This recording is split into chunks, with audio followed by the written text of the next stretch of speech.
I'm running a little bit late. For those of you who were expecting to see this at 6 o'clock, I had to go do something. It's now 6:40. Sorry about being late like this, but my oldest is part of a robotics competition today, and she needed to be picked up a little earlier than what I thought, than what she thought as well. And so I had to go get her. You know, just how it goes. Being dad, gotta go get the kids. So I had to go get my oldest, and then I came back and then I had to get everything set up, and so I'm ready to go now. So for those of you who don't watch this live, who watch this after the presentation that I do, you don't miss anything, of course. But I know a lot of you were kind of disappointed about that. My cell phone's been buzzing quite a bit with messages. Where are you? Where are you? Where are you? Kind of thing. But so I'm here. You know, I'm just a little bit late, but I made it. I did prepare with some questions to address, and so I'm here to be able to do that now.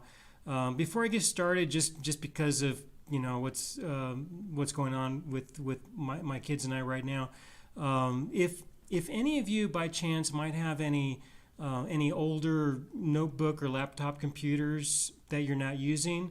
I know a lot of people, they use them until usually their batteries die, and then they just buy a new one and then they put it on a shelf or something. If you might have any of those and you might be willing to let go of them, just send me an email and let me know. I could really use it. Send me an email to aaron@aaronbudjen.net. It doesn't matter what's installed on it, just as long as it works. You know, I don't really care about the battery. I'll plug it into an outlet. But I'll put Linux on it. There's a couple of things that I need to use them for. I've got 2 kids I'm teaching computer programming to, and they're both really interested in robotics as well.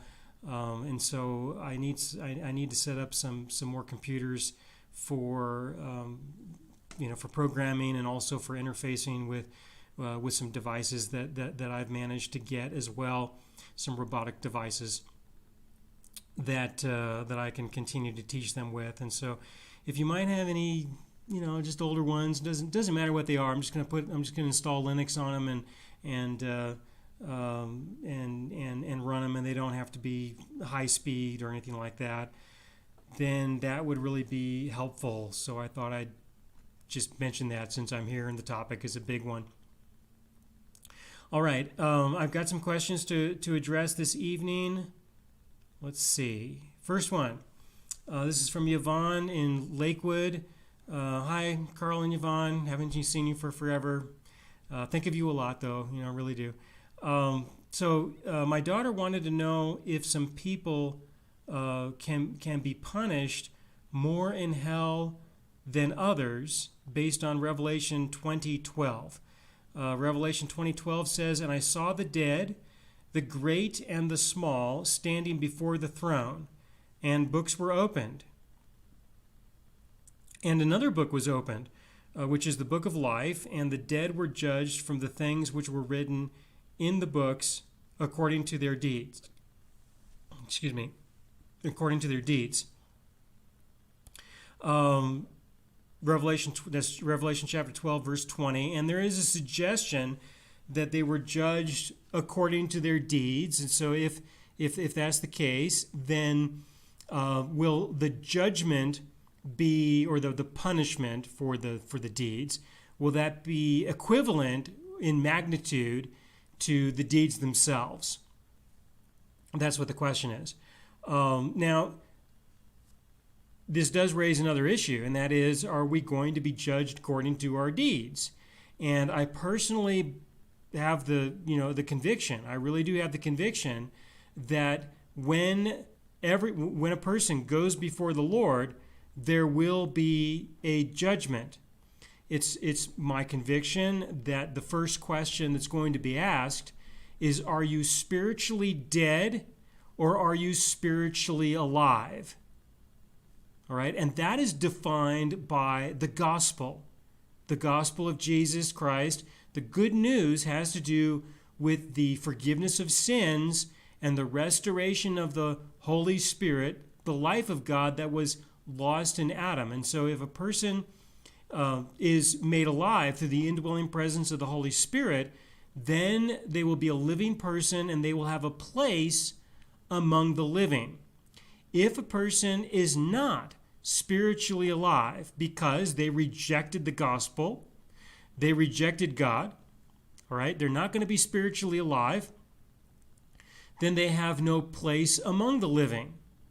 Now, it's my understanding that those who are going to be in that situation, they are probably going to protest. All right? They're going to say something.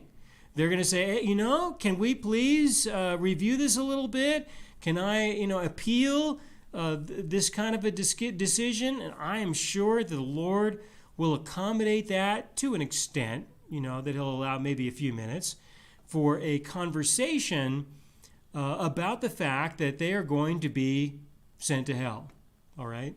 And that I think that he'll allow for some conversation. And it is under those conditions that people will make an appeal before God on the basis of their works. And it's going to sound like this. It's going to sound like, well, hey, I was kind of an okay person. It's also listed in the Revelation. Didn't we, or not in the Revelation, I can't remember exactly where. It is written in a place, if I may quote the writer of Hebrews. It is written in some place where I'm pretty sure it was Jesus who said, so it's going to be in the Gospels. There are many who will come to me and they will say things like, well, didn't we cast out demons in your name, and didn't we heal people in your name, and didn't we do all these great and wonderful things in your name? And he's going to say, I'm going to say, you have no part here, you have no place here. I never knew you. I don't know who you are. All right, that's effectively what he said. And so there will be a protest. There will be a desire to have a conversation on the basis of what did a person do? All right, didn't they do all these great things? Or the things that they did not do. They can say, well, at least I didn't do these terrible, awful things like other people did. And so the judgment by works, all right, the judgment by works, I think, for the most part, is going to be by request. Okay? It's going to be requested. It's not something that you're going to be confronted with by God, where God is going to say, well, I'm glad you're here because I really want to talk about your works. We're loaded up with all kinds of rewards, and we're losing space in our storage cabinet over here. We need you to die and be here so we can make some room, I don't think that kind of a thing is going to be taking place, where God is going to be, or the opposite, where, I'm glad that you're here because I was about ready to take you out because your sin was just getting to be so embarrassing to me. I might have to kill you myself if you don't die soon. So now that you're here, I can finally send you to hell. I don't think that those are going to be the kinds of conversations, and I think a lot of people are expecting that. I personally think that the judgment by works is going to be by request, because for the most part, that is what people are relying on. They're saying, well, I'm a pretty good person. I'm better than you, so, they say that to me. I'm better than you, so obviously I'm going to be in heaven. All right? Here are some other passages she sent that may or may not refer to punishment in hell. And whoever does not receive you nor listen, this is Matthew chapter 10. Matthew chapter 10, verses 14 through 15. And whoever does not receive you nor listen to your words as you leave that house or city, shake the dust off your feet. Truly, I say to you, it will be more tolerable for the land of Sodom and Gomorrah on the day of judgment than for that city. Giving an example in Matthew chapter 10, verses 14 and 15, where Jesus says that it'll be more tolerable for those who were in Sodom and Gomorrah on the day of judgment than for you. There is a suggestion that there might be greater punishment for you than there would have been for Sodom and Gomorrah in this verse, as he's speaking to you as in those specific people. In the next chapter of Matthew chapter 11, verse 22, nevertheless, I say to you, it will be more tolerable for Tyre and Sidon on the day of judgment than for you. All right, so yeah, there are some indications that maybe, all right, maybe there will be a greater sense of pain or suffering for some people in hell than others.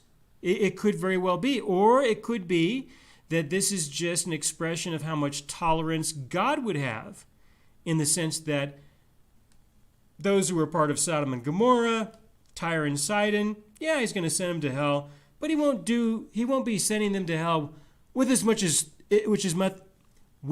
much enthusiasm as he will be sending you to hell. Right? It could be just that, and not necessarily that the magnitude of suffering there will be greater. Mark chapter 12, verses 38 through 40, and in his teaching he was saying, beware of the scribes who like to walk around in long robes and like personal greetings in the marketplace and seats of honor in the synagogues and places of honor at banquets, who devour widows' houses and for appearance's sake offer long prayers. These will receive all the more condemnation. All right. Now, this is where I'll pivot a little bit, especially when it comes to the previous verses. I wanted to wait till I got to this one. He says, beware of the scribes. All right.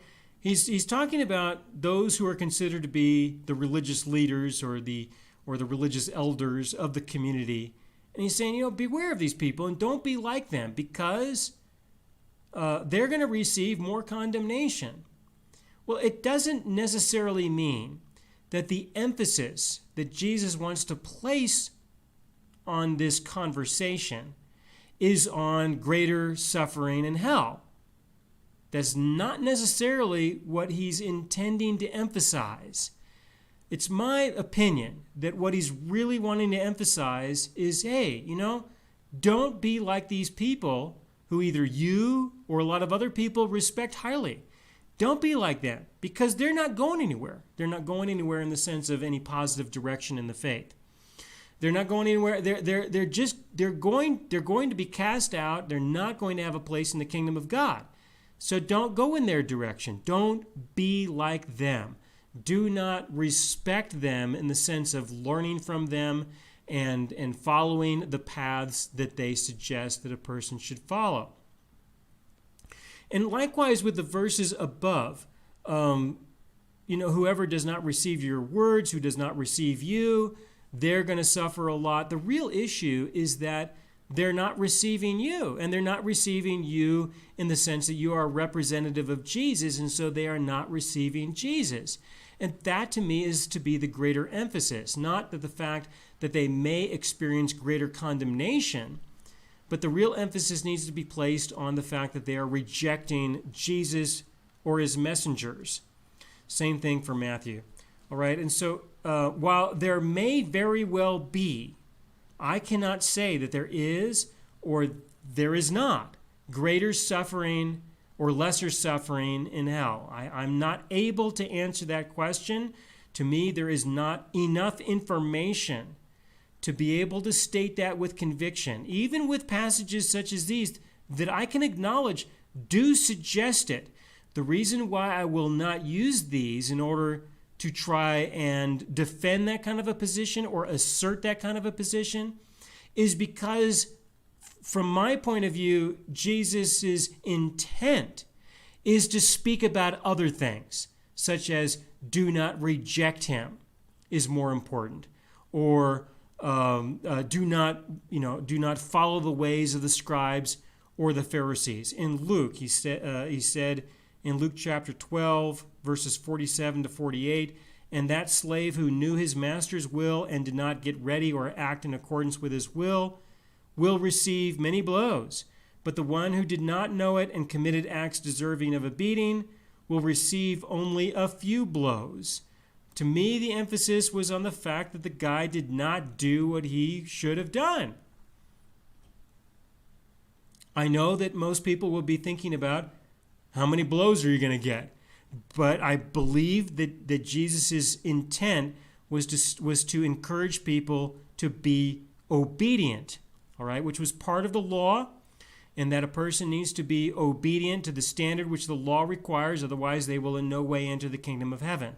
So in the end, the same message will apply here for Matthew, Mark, and Luke, and that is that no one will enter the kingdom of heaven according to their works. So therefore, by definition, everyone will find themselves being cast out, being thrown into hell. And how much suffering might they endure? Well, I don't want to minimize the significance of the suffering or the importance of embracing the truth and surrendering to the Lord. But I just have to say that regardless of how much suffering it is, whether it's a lot or a little, you're still not in the kingdom of heaven. Okay, so either way, whether there's a lot or a little, how about we just not be a part of it at all? And I do have the conviction that the people who are there are going to be forgotten. All right, I really do. I really do believe that the people who are going to be there are going to be forgotten. And the only people who are going to remember or know about this suffering that they are enduring is themselves.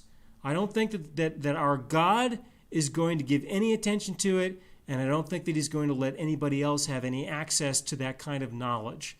So when I am in the kingdom of heaven, I don't expect to get any reports or any information or have any knowledge or have a special TV screen that I can log into or something like that. I don't expect to have any knowledge about the suffering that we'll be enduring, whether somebody's enduring a lot or a little. To me, regardless of what it is, they're still in that place that I certainly do not want to be and I don't want to be a part of. So while I can appreciate the topic being of interest, I will minimize its significance. All right. One more question regarding this, and that's in Hebrews chapter 10, verse 29. How much more severe punishment do you think he will deserve who has trampled underfoot the Son of God and has regarded as unclean the blood of the covenant by which he was sanctified and has insulted the Spirit of grace? Most people describe this as a way of saying you better stop sinning because you're insulting what Jesus did for you. I personally don't see that at all. I personally see in this section, especially Hebrews chapter 10 as a whole, that what he's talking about is he's talking about the people who have rejected the complete forgiveness of sins, who are not living in accordance with the fact that they are totally forgiven. And there's a lot of people who live that way.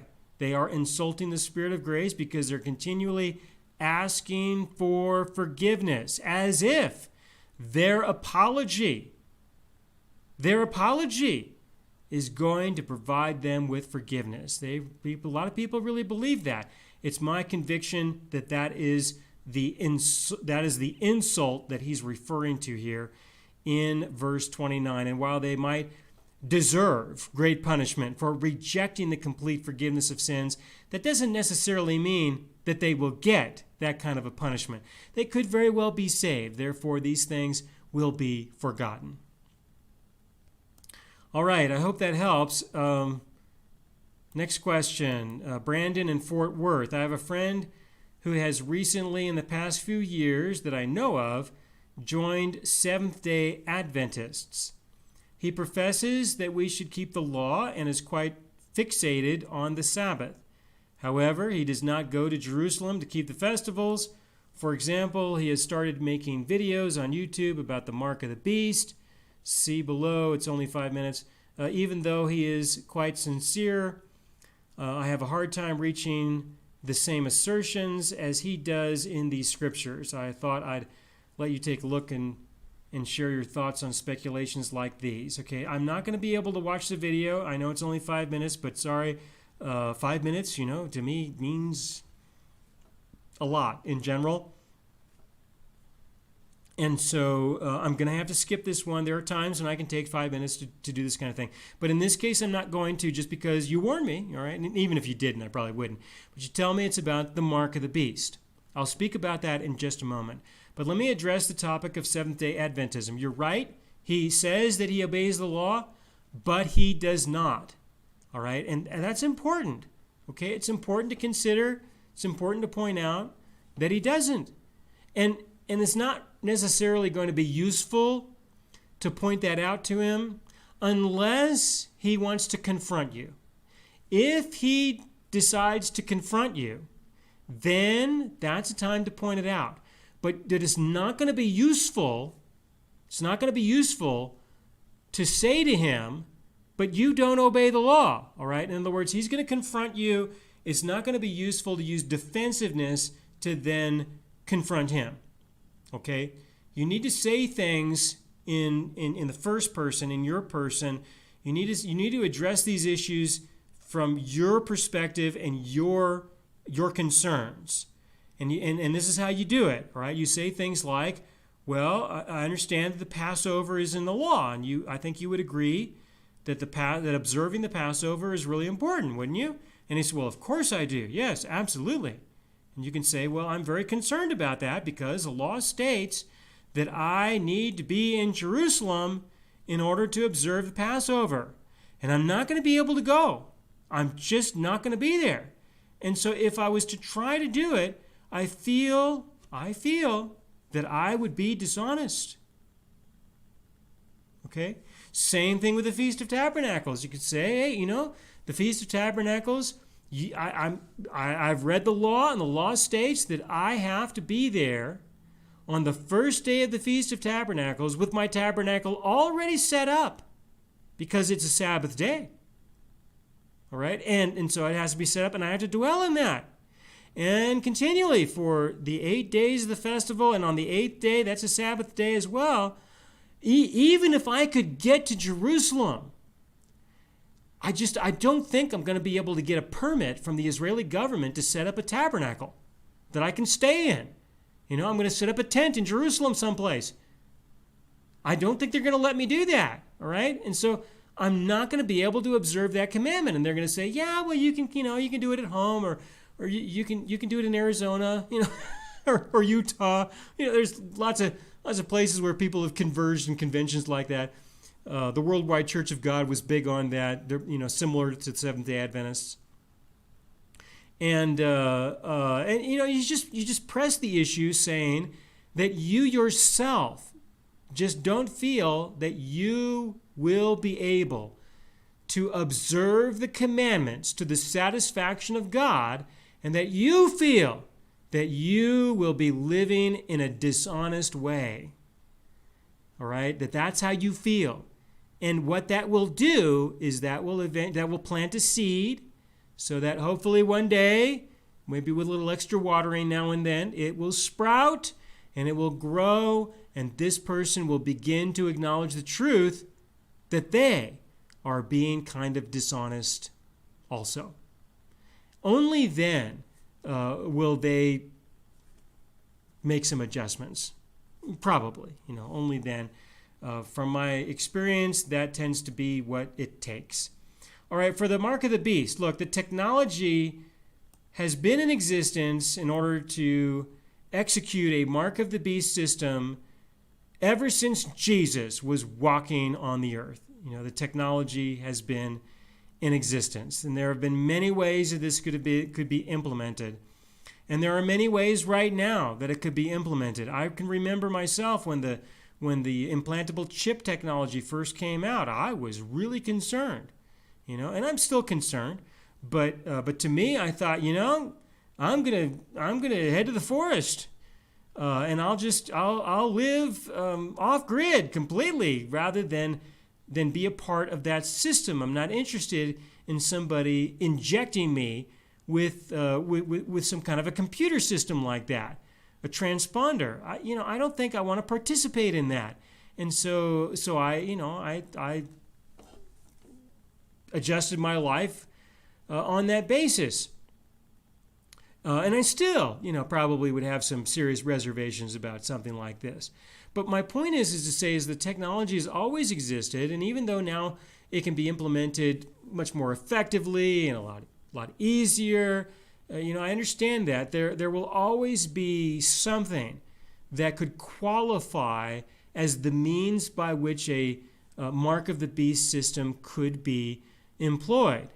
Okay, I think that those people who are interested in this subject, if this is something of great concern, as it sounds like it is to this guy that you know, Brandon, if this is of great concern that they won't be able to buy or sell, well, then they just simply need to adjust their life in a way that they're not going to buy and sell. Which means you're going to be more self-sufficient. All right? And so do whatever you need to do in order to adjust your life in a way that you can live in a self-sufficient manner.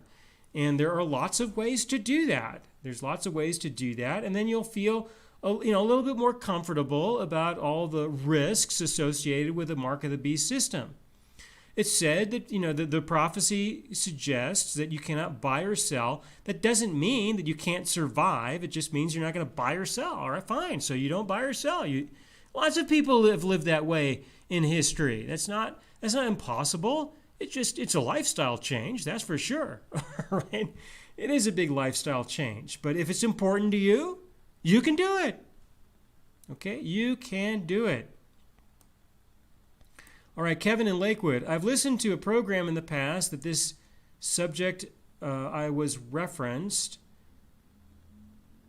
I do not recall the details. All right, my question is about the pastors or elders putting doctor in their title with pastor. What has your experience been with these people, and what is your advice in dealing with them? I have a brother that's in one of those churches in Houston. All right. Okay. So yeah, there are people who have titles, and they use those titles. The reason why these titles are used is because it is important to the people who are donating to these people. That's why. Not necessarily because it's important to the people who have the title, but it's important to the people who are donating, because there are people who have an attitude that they would rather give donations to someone who is Dr. Pastor, and I have to pick a name, Bob, right? Dr. Pastor Bob or Dr. Bob. They would rather give money to a Dr. Bob than to a Bob. It's just a guy. There's actually history to that phrase. When I was working on my PhD, another guy that I was working with, we would have a lot of interesting conversations, and when he was defending his thesis, he made some comments with some of the other PhDs there, talking about other people, and the other people who did not have their PhDs, he referred to them as just a guy. They're just a guy. They don't have the PhD. All right, so there's some history to my usage of that term, but that's why. All right, because they don't want to be recognized as just a guy. Okay, they want to be somebody who would be considered to be of importance, and there are people who would prefer to donate to those people who are recognized as people of importance. Okay. Now I can speak for myself. Sure, there's been multiple occasions when people have referred to me as Dr. Budjen. Lots of occasions when people have referred to me as Pastor Budjen. Some people are still doing it. The folks who run the radio stations that I'm broadcasting on, they're always calling me Pastor. Pastor Budjen, Pastor Aaron. There's some people who I really like, and they call me that sometimes, and it really bothers me. All right, it really bothers me, and I tell them, I'm just Aaron. Please refer to me as just Aaron. When I was teaching Tai Chi years ago, I taught Tai Chi. I had a group of between 30 and 40 people in Denver, and we were having a great time, and people started calling me Master Budjen, or Master Aaron. I'm a Tai Chi master. So what am I? Am I doctor, pastor, master? What's the name? What's the title? I really don't have any interest in these things, and it's not because there's anything wrong with them, and I don't want to say that there is anything wrong. And if people want to be identified that way, I think we should respect that. That's their thing. As for myself, and I don't think others should be compared with this kind of a standard, all right? But as for myself, I would prefer not to be identified as Pastor Aaron or Pastor Budjen or Dr. Budjen. Right? I'd rather not be identified that way, especially when it comes to something that I'm doing right now, because what my interest is the truth.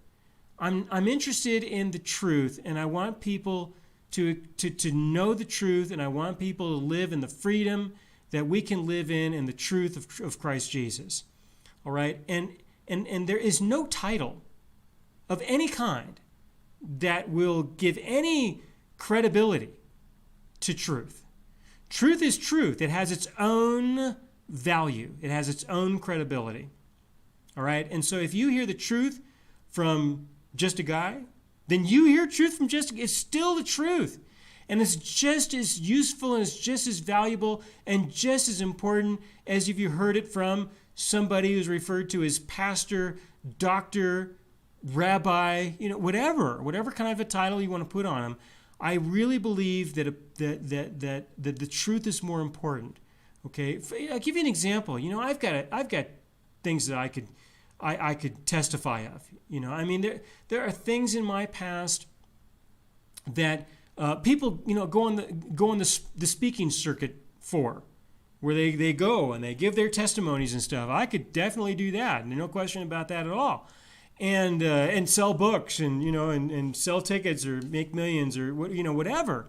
But I never considered doing that, and I won't do that. And the reason why is because I want people to know Jesus because of Jesus. I don't want people to know Jesus because of me. I want them to know him because of him. I'm nothing more than a witness. I only testify of who he is. And I don't want to use any special leverage of some kind that could easily draw more attention to myself than to the Lord. So, that's why I don't use titles, and why I will often ask people not to use titles on me, because that's just not who I want to be. All right. What is your interpretation of Mark chapter 8, verse 34, and also Matthew chapter 5, 46 to 48? This is from Ron in Garden Grove, California. Mark chapter 8, verses 34 to 36. Let's start with that one. When he had called the people to himself, with his disciples also, he said to them, "Whoever desires to come after me, let him deny himself and take up his cross and follow me. For whoever desires to save his life will lose it. But whoever loses his life for my sake and the gospel's will save it. For what will it profit a man if he gains the whole world and loses his own soul?" All right, let's start with that one. What is he doing? What is he intending to say? Jesus is speaking to the people, all right, about living in obedience to the commandments. He's speaking to the people about living a holy life.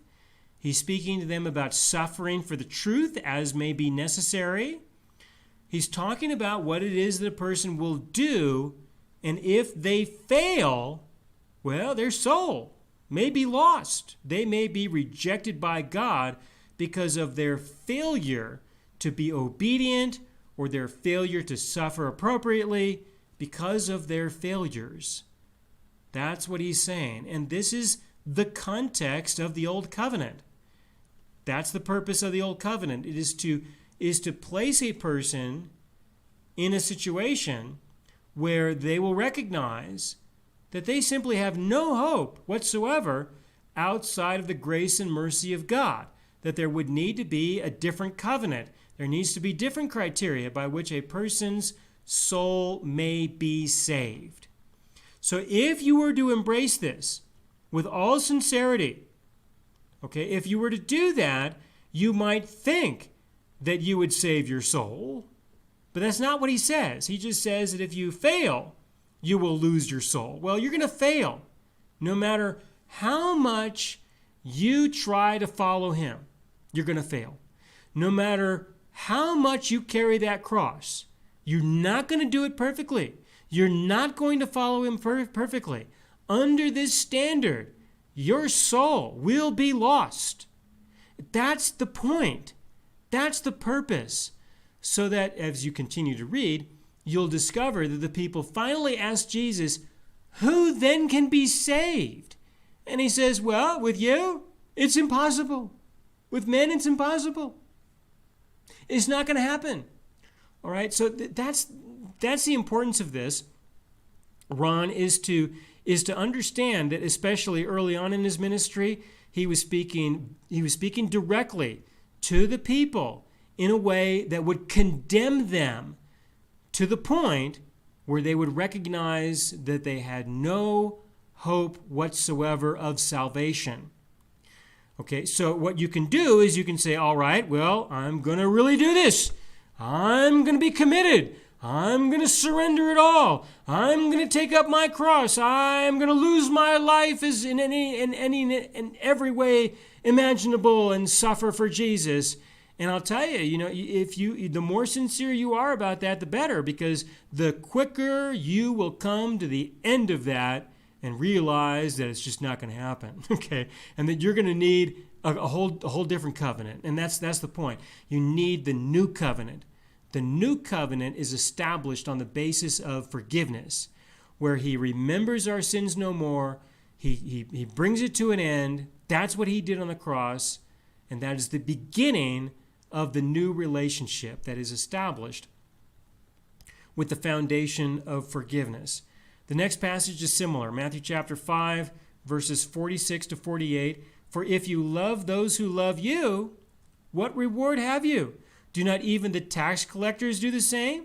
And if you greet your brethren only, what do you do more than others? Do not even the tax collectors do so? Therefore you shall be perfect, just as your Father in heaven is perfect. That's the point. That's what I was just saying.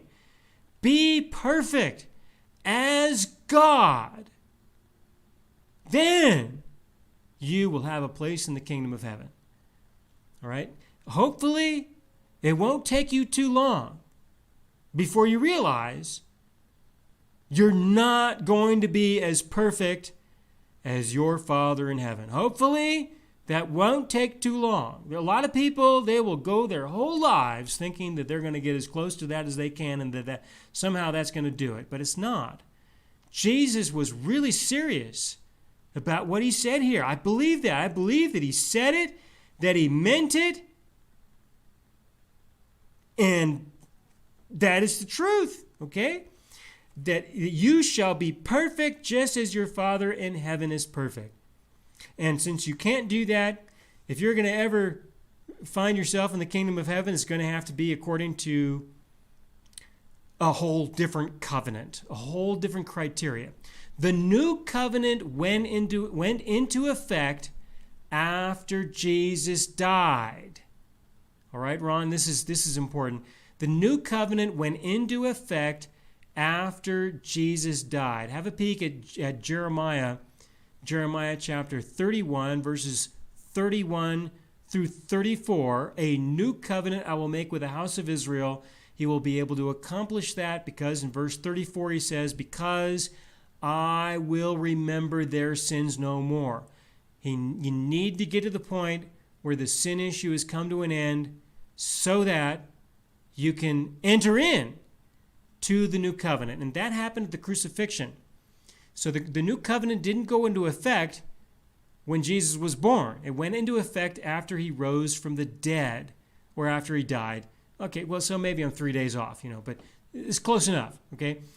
3 days off or 3 days approximately. It was around then. Well, today, we're long past that. The new covenant is in effect, but it was not in effect during the time that Jesus was conducting his ministry. And please remember that he was reaching out to a people who believed that they had achieved perfection. The Pharisees, the scribes, they believed that they were as perfect as they could possibly be. And so Jesus was reaching out to them. It required God himself to personally show up and say, hey, I understand that you guys feel this way about yourselves, but I don't feel that way. And what I think matters. That's what was going on. He was speaking to the people who thought that they had already achieved success. And he was speaking to them, adding on a few things. This is an example comparing the Pharisees and the scribes with the tax collectors, saying, hey, they're no different than the tax collectors. How about they greet some people that are not their friends? How about loving people that who don't love you? How about that? Those were examples that he gave and things for people to add on top of the lifestyle of the Pharisees and the scribes. Unless your righteousness exceeds that of the scribes and the Pharisees, you will in no way enter the kingdom of heaven. So that's what he's doing. He's adding some more things so that you might exceed the righteousness, which nobody can do. Nobody could even do what the Pharisees were claiming. Nobody can do what's added onto it. That's the point. All right. So Ron, I know you're kind of new to the work that I'm doing. The place to go really is to the Living God Ministries radio archive and listen to the programs that I did on the Sermon on the Mount. They're found kind of towards the top in the first section of the radio archive there. Listen to the programs I did on the Sermon on the Mount. That's where I really got into this topic and addressed some of these passages that you mentioned here. Okay, well, folks, that's what I've got for this evening. If you would please send me some more questions that I can address in 2 weeks from now. And again, for those of you who are expecting me to be here live at 6 o'clock and I'm 40 minutes late, again, I'm sorry about that, but I just had things to do with my kids that I didn't expect. I thought I was going to go pick up my oldest at 9:30 in the evening. She called me and said it was like an hour or two before. She said, I need you to pick me up at 6. I said, okay, I'm picking you up at 6. So that's what happened. All right. So thank you for your time. I really do appreciate it. And send me an email with your questions, or again, if you've got any notebook computers you're not using, I can definitely put them to work. Okay. Thank you. Bye-bye.